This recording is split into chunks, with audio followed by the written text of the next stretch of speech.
ಉದ್ಘಾಟನಾ ಕಾರ್ಯಕ್ರಮ ಒಂದೇ ಬಾರಿ ಇಡೀ ಮಂಡ್ಯ ಜಿಲ್ಲೆಯಲ್ಲಿ ಒಂದೇ ಬಾರಿ ಇಷ್ಟು ದೇವಸ್ಥಾನಗಳು ಉದ್ಘಾಟನೆ ಆಗಿದ್ದು ಅದು ಒಂದು ಇತಿಹಾಸ. ಅದೇ ರೀತಿ ಇದು ಕಡಗಾರ ಲಿಂಗೇಶ್ವರ ಪಾಳೆಗಾರ ಕಟ್ಟತಕ್ಕಂಥದ್ದು. ಅದೇ ರೀತಿ ಇದು ಸುಮಾರು ಈಗ ಹೊಸದಾಗಿ ಕಟ್ಟಿದೆ. ಈ ದೇವಾಲಯಗಳನ್ನ ನಮ್ಮ ಹೊಯ್ಸಳರ ಕಾಲದಲ್ಲಿ ಅಥವಾ ಚಾಲುಕ್ಯರ ಕಾಲದಲ್ಲಿ ಆಗಿದೆ ಅಂತ. ಯಾಕೆಂದ್ರೆ ಅಲ್ಲಿಯ ಒಂದು ವಿಗ್ರಹ ಇದು ನೋಡಿದ್ರೆ ವಿಗ್ರಹನ ಈ ವಿಗ್ರಹಗಳು ಏನ್ ಹೇಳುತ್ತೆ ಅಂತಂದ್ರೆ, ಈ ನಮ್ಮ ಊರಿನಲ್ಲಿ ವಿಶೇಷವಾಗಿ ಎಲ್ಲಾ ಊರಲ್ಲೂ ಗಂಡು ದೇವರು ದೊಡ್ಡ ದೇವರಾದ್ರೆ ನಮ್ಮ ಪ್ರಮುಖ ಪೂರ್ತಿ ಎಲ್ಲ ಹೆಣ್ದೇವರು ಇಲ್ಲಿ ತುಂಬಾ ಶಕ್ತಿ ದೇವತೆ ಅಂತ. ಇಲ್ಲಿ ಏನಿರ್ತದೆ ನಮ್ಮ ದೇವಾಲಯದ ಒಂದು ಸ್ವರೂಪ ಅಂತಂದ್ರೆ ಅಲ್ಲಿ ವಿಗ್ರಹ ಅಲ್ಲಿದೆ, ತೋರಿಸ್ತೀನಿ. ಜಡೆಯಲ್ಲಿ ಅದೇ ರೀತಿ ಜಡೆ ಬಿಟ್ಟಂಥದ್ದು, ತ್ರಿಶೂಲ ಬಿಟ್ಟಂಥದ್ದು, ಕೈಯಲ್ಲಿ ಡಮರುಗ ಹಿಡಿದಿರ್ತಕ್ಕಂಥದ್ದು.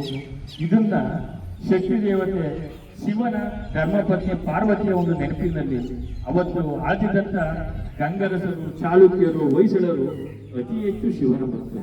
ಇದನ್ನು ಪ್ರತಿನಿಧಿಸಿದ್ದಾರೆ. ಈ ಶಿವ ದೇವಾಲಯಗಳೇ ಜಾಸ್ತಿ ನಮ್ಮ ದೇಶದಲ್ಲಿ ಇರತಕ್ಕಂಥದ್ದು. ಈಗ ನೀವು ಎಲ್ಲೇ ಹೋಗಿ ಸ್ವಾಮಿ ಅಂತ ಬರುತ್ತೆ, ಶ್ವರ ಶ್ವರ ಶ್ವರ ಶ್ವರ ಅಂತ ಬರ್ತದಲ್ಲ, ಆಯ್ತಾ? ಗಂಗರು, ಕಲ್ಯಾಣಿ, ಚಾಲುಕ್ಯರು, ಹೊಯ್ಸಳರು, ಪಾಳೆಗಾರರು ಅತಿ ಹೆಚ್ಚು ನಮ್ಮ ರಾಜ್ಯ. ಇನ್ನೂ ಒಂದೇನಪ್ಪ ಅಂದ್ರೆ, ನಮ್ಮ ಯಾವ ಜನ್ಮದ ಪುಣ್ಯ ಏನೋ ಇಲ್ಲಿಂದ ಆಂಧ್ರ ಪ್ರದೇಶ, ತಮಿಳುನಾಡು, ಮಹಾರಾಷ್ಟ್ರ, ಕೇರಳ ಆ ಬಾರ್ಡರ್ ನಾಡಿನವರು ನಮ್ಮ ರಾಜಮಾರ. ಆ ರಾಜಧಾನಿ ಕರ್ನಾಟಕದಾಗಿತ್ತು. ಇವತ್ತೇನು ತಿರುಪತಿ ತಿಮ್ಮಪ್ಪ ಅಂತ ಹೇಳ್ತೀವಿ, ಕೃಷ್ಣದೇವರಾಯ, ವಿಜಯನಗರ ಸಾಮ್ರಾಜ್ಯ, ಹಂಪೆ, ಇಲ್ಲಿಂದ ಅವರು ದಾನದತ್ತಿಗಳನ್ನ ಕೊಡ್ತಿರ್ತಕ್ಕಂಥದ್ದನ್ನ ನೀವು ನೋಡ್ಬೋದು. ಇವತ್ತೇನು ನಮ್ಮ ಇಮ್ಮಡಿ ಪುಲಿಕೇಶಿ ಬಗ್ಗೆ, ಬಾದಾಮಿ ಬಗ್ಗೆ ಮಾತಾಡ್ತೀವಿ, ಅವರು ಸುಮಾರು ಅರ್ಧ ದೇಶವನ್ನು ವಶಪಡಿಸ್ಕೊಂಡಿದ್ರು ಅಂತ ಹೇಳ್ಬೋದು. ಅದೇ ರೀತಿ ಉತ್ತರ ಭಾರತದ ಹರ್ಷವರ್ಧನ ಸಹ ಬಂದು ಇಲ್ಲಿ ಈ ದಕ್ಷಿಣ ಪರಮೇಶ್ವರ ಇಮ್ಮಡಿ ಪುಲಿಕೇಶಿ ವಿರುದ್ಧ ಸೋತ ಅಂತಕ್ಕಂಥದ್ದನ್ನ ಹೇಳ್ತೀವಿ. ಕರ್ನಾಟಕ ನಿಜವಾಗ್ಲೂ ರಾಜರ ಊರಲ್ಲ. ಮತ್ತೆ ನಾವು ಇಲ್ಲಿ ಹುಟ್ಟಿರೋದು ಪೂರ್ವ ಜನ್ಮದ ಪುಣ್ಯ. ರಾಜಧಾನಿ ಆಗ್ಬೋದು, ಕಾವೇರಿ ಎಲ್ಲ ಉಗಮದಲ್ಲಿ ನಾವು ಹುಟ್ಟಿದ್ದೀವಿ. ನಮ್ಮ ಯಾವುದೋ ಒಂದು ಪುಣ್ಯ. ಇವತ್ತಿನ ದಿನ ಈ ಇತಿಹಾಸವನ್ನು ತಿಳ್ಕೊಂಡಿದ್ದೀರಿ. ನಿಮಗೆ ಅಲ್ಲಿ ಒಂದು ಕಾಣಿಸ್ತಾ ಇದೆಯಾ? ಓಲಾಗಿದೆಯಲ್ಲ ಅದು, ನೋಡ್ರಪ್ಪ. ಅದನ್ನ ಊರ್ನ ರಾಡ್ಬಾಗ್ಲು ಅಂತ ಕರೀತಿದ್ರು. ಆ ಕಲ್ಲನ್ನ ಊರ್ನ ರಾಡ್ಬಾಗ್ಲು.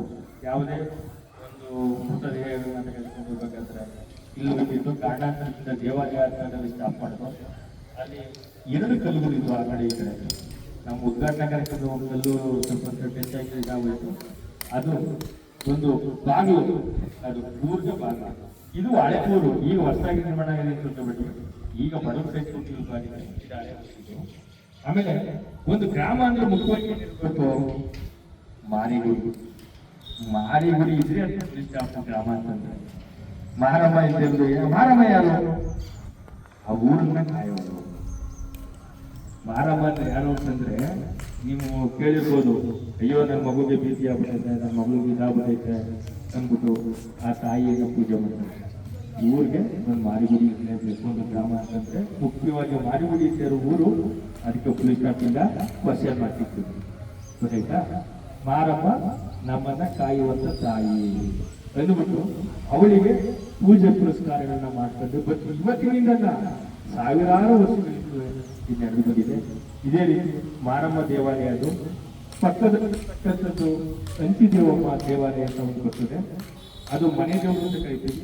ನಮ್ಮ ಊರಿನ ಹಬ್ಬಗಳು, ಹರಿದಿನಗಳು, ದೇವಾಲಯದ ಕಾರ್ಯಗಳು ನಡೀಬೇಕಾದ್ರೆ ಆ ಅಂಚಿದೇವಮ್ಮನ ದೇವಾಲಯದಿಂದ ಮೊದಲು ಪ್ರಾರಂಭ ಆಗುತ್ತೆ.